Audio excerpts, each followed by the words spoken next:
નમસ્કાર વિદ્યાર્થી મિત્રો, ધોરણ 7 વિષય ઇંગ્લિશ. તો વિદ્યાર્થી મિત્રો, આજે આપણે unit number 4 Q of yes નોનો અભ્યાસ કરીશું. તો તેમાં એક્ટિવિટી 1 જોઈશું, રીડ એન્ડ એન્જોય. વાંચો અને એન્જોય એટલે આનંદ કરો. તો Partha says, sir will you punish me for what I did not do. Partha કહે છે કે સાહેબ, શું તમે મને જે ન કર્યું હોય તેની સજા આપશો?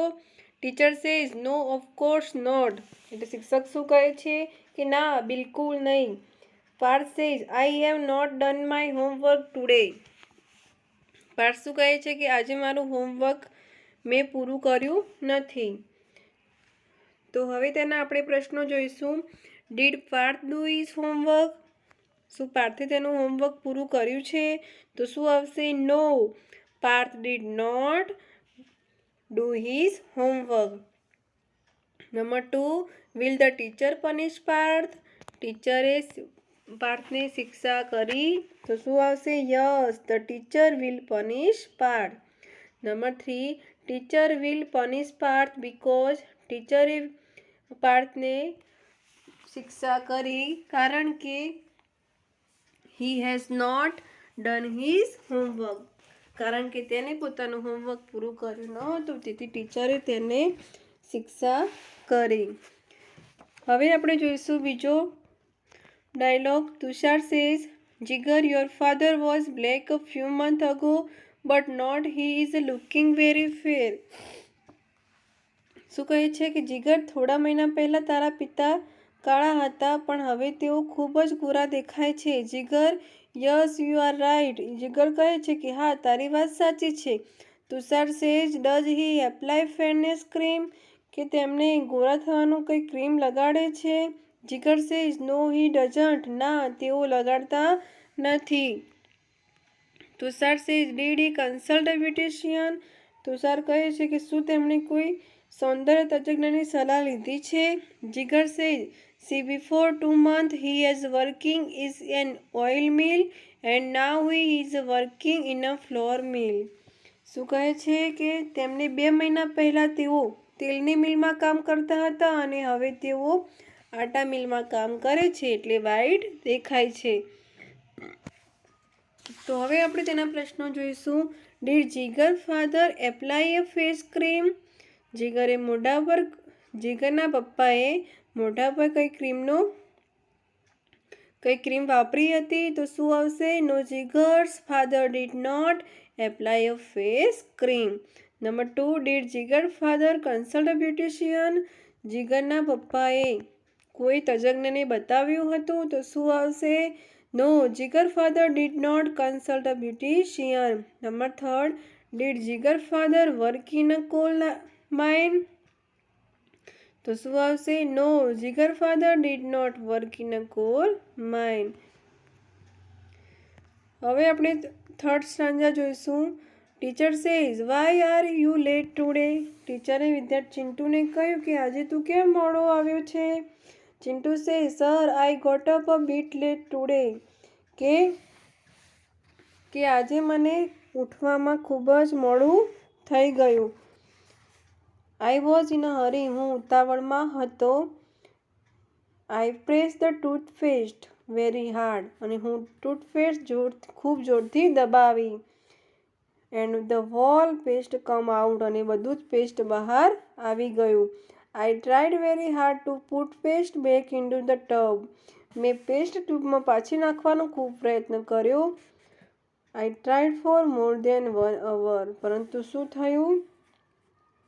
1 કલાકથી પ્રયત્ન કર્યો પરંતુ હું તેમાં નિષ્ફળ રહ્યો.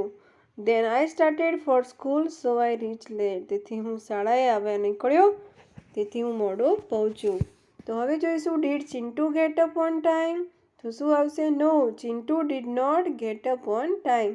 ચિંટુ સમયસર શાળાએ ન પહોંચ્યો. Number 2, did Chintu put the paste back into the tube. Did he success. તો શું આવશે? Yes, Chintu try to put the paste back into the tube. He did not succeed. તેને ટ્યુબને પાછી રાખવામાં તેઓ સક્સેસ ગયો નહીં. તો થર્ડમાં, did Chintu rich the school on time. Chintu સ્કૂલે સમયસર પહોંચ્યો છે? તો શું આવશે? No, Chintu did not reach the school on time. હવે આપણે જોઈશું fourth. Fatima Bibi wanted to get rid of an old cat. Fatima Bibi શું કરે છે? એક ઘરડી બિલાડીથી છુટકારો તેમને મેળવવો હતો. She ask her husband Mulla Nasruddin to take the cat to a nearby forest and leave her there. તેમણે તેના પતિ મુલ્લા નસરુદ્દીનને બિલાડી નજીકના જંગલમાં લઈ જઈને ત્યાં છોડી આવવા કહ્યું. After a few days Mulla was narrating this incident to his friend Sirauddin. તેમણે શું કર્યું? થોડા દિવસ પછી મુલ્લા આ ઘટના તેમના મિત્ર સિરાઉદ્દીનને કહી રહ્યા હતા. Mulla says I put the cat into a basket. શું કહે છે કે મેં બિલાડીને એક ટોપલીમાં મૂકી. Walk through unknown street, reach the forest. અજાણી શેરીઓમાંથી પસાર થઈ હું જંગલમાં પહોંચ્યો. I took many trails turning round and reach a dense grove. ગોળ ગોળ ફરતી ઘણી પગદંડીઓ પર ચાલીને હું એક ગાઢ ઉપવનમાં પહોંચ્યો. Then I open the basket and the cat jump out. પછી મેં ટોપલી ખોલી અને બિલાડી બહાર કૂદી. Siraj says so finally you got rid of the cat. Did Fatima thank you. શું કહે છે? અંતે તમે બિલાડીથી છુટકારો મેળવ્યો. શું ફાતિમાએ તમારો આભાર માન્યો? Mulla says no, Fatima thank the cat. ના, ફાતિમાએ બિલાડીનો આભાર માન્યો. Siraj says why so. Siraj કહે કે શા માટે? Mulla says I came back home because of the cat I follow her. હું બિલાડીને લીધે ઘરે પાછો આવ્યો અને હું તેની પાછળ આવ્યો. Did Fatima Bibi like the cat? તો no, Fatima Bibi did not like the cat. Did Mulla get rid of the cat? તો શું આવશે? Yes, Mulla got rid of the cat. Number 3. Did Mulla forget the way of his home? તો yes, Mulla forget the way of his home.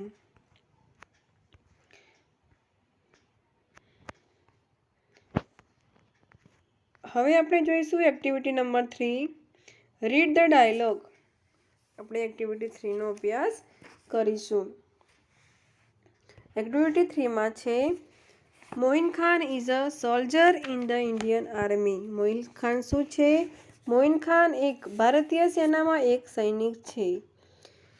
He was at the Kargil border. તેઓ ક્યાં છે? કારગિલની સરહદ પર હતા. He is an infantry officer. તેઓ શું છે? એક પાયદળના અધિકારી છે. Today he is in Gyanswami primary school Kandhali. તેઓ ક્યાં છે? આજે તેઓ કંધાલીની જ્ઞાનસ્વામી પ્રાથમિક શાળામાં છે. The students are asking some questions to Moin Khan. વિદ્યાર્થીઓ મોઇન ખાનને કેટલાક પ્રશ્નો પૂછી રહ્યા છે. હર્ષ બોલે છે, hello sir, we are very happy that you are with us. કે હેલો સાહેબ, અમને ખૂબ જ આનંદ છે કે તમે અમારી સાથે છો. We want to know many things from you. અમારે તમારી પાસેથી ઘણું જાણવું છે. Moin Khan says hello students, you can ask question one by one. એટલે કે હેલો વિદ્યાર્થીઓ, તમે એક પછી એક પ્રશ્નો પૂછી શકો છો. હર્ષે કહ્યું, sir, do you have a very busy schedule. કે સાહેબ, શું તમારું સમયપત્રક બહુ વ્યસ્ત હોય છે? મોઇન ખાન કહે છે કે our day starts at 4:30 in the morning. We have to get ready for march by 5. Then શું કહે છે કે અમારો દિવસ સવારે 4:30 વાગે શરૂ થાય છે અને 5 વાગ્યા સુધીમાં અમારે માર્ચ એટલે કે કૂચ માટે તૈયાર થઈ જવું પડે છે. Then we do sum exercise. પછી અમે થોડી કસરતો કરીએ છીએ. સમટાઇમ્સ વી ગો ફોર હિલ ક્લાઇમ્બિંગ. કોઈક વાર અમે ટેકરીઓ ચડવા પણ જઈએ છીએ. Hitesh says oh really a busy morning. શું કહે છે? ઓહ, ખરેખર એક વ્યસ્ત સવાર. Sir, you must be hungry after a lot of exercise. કે સાહેબ તમે ખૂબ કસરત કરીને તમને ભૂખ લાગતી હશે નહીં? Do you eat breakfast after exercise? શું તમે કસરત પછી નાસ્તો કરો છો? Moin Khan says yes we go for breakfast. After breakfast we practice firing. કે હા અમે નાસ્તો કરવા જઈએ, નાસ્તો કર્યા પછી અમે ફાયરિંગનો અભ્યાસ કરીએ છીએ. Ayushi says sir I so tech in a movie but I didn't find. શું કહે છે? સાહેબ મેં એક ફિલ્મમાં ટેક જોઈ હતી. Does the tank run by itself? એક ટેક જોઈ હતી પણ ટેકમાં મને ડ્રાઈવર દેખાયો નહીં. શું ટેક તેની મેળે દોડે છે? Moin Khan says no dear it doesn't run by itself. There is a driver in the track. ના વાલી, તે તેની મેળે દોડતી નથી, ટ્રેકમાં ડ્રાઈવર હોય છે. Anand says sir do you drive a tank? કે સાહેબ શું તમે ટેક ચલાવો છો?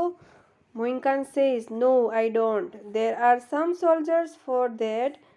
કે ના હું નથી ચલાવતો, તે માટે બીજા સૈનિકો હોય છે. I can't drive a track because I am an infantry officer. હું ટ્રેક ચલાવી ન શકું કારણ કે હું ઇન્ફન્ટ્રી ઓફિસર છું. Oshin says sir what is an infantry? Oshin કહે છે કે સાહેબ ઇન્ફન્ટ્રી એટલે શું? તો Moin Khan says infantry is a kind of army unit. તે એક આર્મીનો એક શું છે? એક પ્રકારનો એકમ છે, એટલે કે તેનો ભાગ છે. It fights on foot. તે પગે ચાલીને લડે છે. We are foot soldier. અમે પાયદળ છીએ. We fight enemies face to face. અમે શત્રુ સામે લડીએ છીએ. Miss says so do you carry weapons with you? Weapons એટલે મિત્રો શસ્ત્રો. વેપન્સ એટલે શસ્ત્રો. કે તો તમે તમારી સાથે શસ્ત્રો રાખો છો? Moin Khan says yes we have to carry weapons with us. કે હા અમારે અમારી સાથે શસ્ત્રો રાખવા પડે. We use firearms as rifle, pistol, machine gun and knife. શું કહે છે? અમે રાઇફલ, પિસ્તોલ, મશીન ગન અને સરી જેવા શસ્ત્રોનો પણ ઉપયોગ કરીએ છીએ.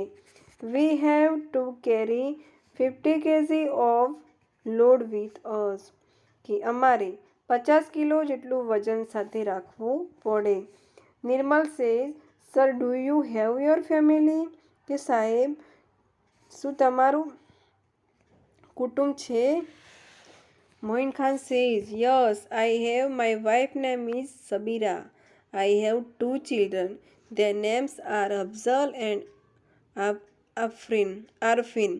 કે હા મારે કુટુંબ છે. મારી પત્નીનું નામ સબીરા છે. મારે 2 બાળકો છે. તેમના નામ અફઝલ અને આરફીન છે.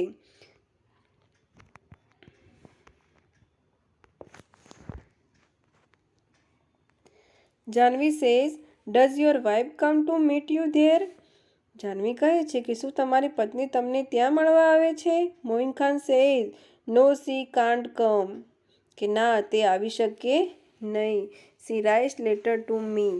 તે મને પત્રો લખે છે. I call her ફ્રિક્વન્ટલી. ફ્રિક્વન્ટલી એટલે કે હું તેને વારંવાર ફોન કરું છું. Anand says so you can keep a cellphone with you. કે તો તમે તમારી સાથે સેલફોન રાખી શકો છો, એટલે કે ફોન રાખી શકો છો. Do they allow you to keep a mobile? શું તેઓ તમને મોબાઈલ રાખવા દે છે? Moin Khan says yes they allow us to keep a cellphone. એટલે કે હા તેઓ અમને ફોન રાખવા દે છે. But we can't use it during war time.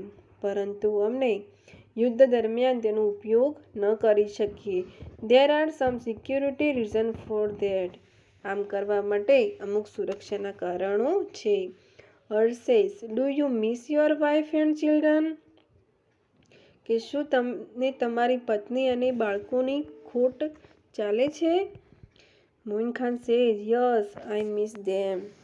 એટલે કે હા, મને તેમની ખૂબ જ યાદ આવે છે. But I want to protect my country. પરંતુ શું કહે છે? પરંતુ મારે મારા દેશનું રક્ષણ કરવું છે. So I don't have any regret about it. તેથી મને તેનો કોઈ અફસોસ નથી. રિગ્રેટ એટલે અફસોસ. મને મારો વ્યવસાય પ્રિય છે. I love my profession. Miss says sir does your family like your job. કે સાહેબ, શું તમારા કુટુંબને તમારો વ્યવસાય ગમે છે? Moin Khan says yes they like that. કે હા, તેમને ગમે છે. They are proud of me and my job. ખરેખર તો તેમને મારું અને મારા કામનું ગૌરવ છે. Anand says we too are proud of you sir. કે અમને પણ તમારું ગૌરવ છે. You are there to protect us so we can live in a peace here. કે તેથી અમે અહીંયા તમે અમારું રક્ષણ કરો છો, તેથી અમે અહીંયા શાંતિથી રહી શકીએ છીએ. તો વિદ્યાર્થી મિત્રો, હવે આપણે પાઠના આધારે નીચે કેટલાક ક્વેશ્ચન આપેલા છે, તેમાં આપણે જો યસ આવતો તો યસ, નો આવતું નોમાં રાઇટ કરવાનું છે. તો નંબર 1 છે, do you have very busy schedule? તો શું આવશે? યસ, તેમનું શેડ્યુલ ખૂબ જ વ્યસ્ત હોય છે. Do you eat breakfast after exercise? તો યસ. શું આવશે? યસમાં રાઇટ આવશે કે તેઓ એક્સરસાઇઝ પછી બ્રેકફાસ્ટ કરે છે. Does the tank run by itself? તો શું આવશે? No. Do you drive a tank? તો શું આવશે? No. Do you carry weapons with you? તો શું આવશે? Yes. Do you have your family? તો હા. તો શું આવશે? Yes. Does your wife come to meet you there? તો શું આવશે? No. Do they allow you to keep a mobile? તો yes. Do you miss your wife and children? તો yes. Does your family like your job? તો શું આવશે? Yes. તો વિદ્યાર્થી મિત્રો, વધુ આપણે આવતા લેક્ચરમાં જોઈશું. Thank you.